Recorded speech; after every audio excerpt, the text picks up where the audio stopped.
The National Archives just found more than 5,000 emails connected to President Biden, Vice President Biden, I should say, apparently showing he used a number of different pseudonyms when he was the VP. The chairman of the House Oversight Committee is James Comer, and he joins me now.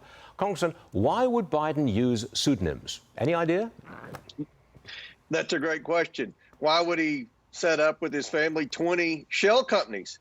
Why would they be receiving payments from foreign nationals from Romania, China, Ukraine, and Russia? You know, these are questions that every American should have, and that's what our investigation of Joe Biden's all about. Have you got access to the unredacted documents from the National Archives showing these pseudonyms? We have requested the unredacted documents, and it's very important because we believe there may be some redactions as to who was copied on those emails where Joe Biden was using a pseudonym, particularly in the case of Ukrainian policy, Stuart. So this is of the utmost importance to our national security. Not only was Joe Biden using pseudonyms, he was copying his son on some of those emails that pertain to Ukraine when we had, prior to the pseudonyms becoming public, a transcribed interview with Devin Archer, who was on the board of Burisma, the corrupt Ukrainian energy company, along with the president's son. He testified that the owners of Burisma were squeezing Hunter Biden to call Washington to get help to fire the prosecutor, Shokin, who was investigating Burisma for corruption.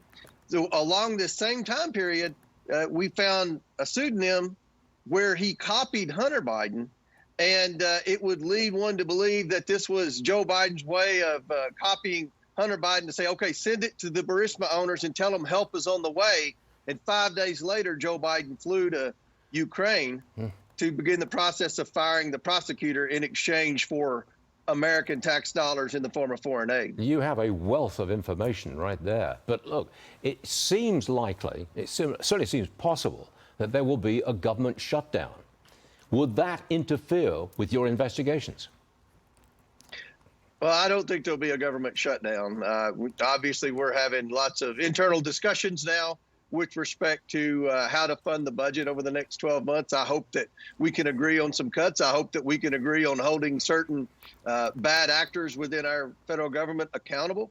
But at the end of the day, that's a decision that it looks like the Republicans are going to have to make as a whole, because we're not getting any help from the Democrats. They want to continue to spend in oblivion. So, but I'm optimistic there won't be a shutdown. But any type of shutdown would, Stuart, interfere with our investigation. Any excuse the Biden administration can give not to be transparent with the House Oversight Committee, they're going to take that. Congressman James Comer, thank you very much for being with us today. Always a pleasure. Thanks for being here.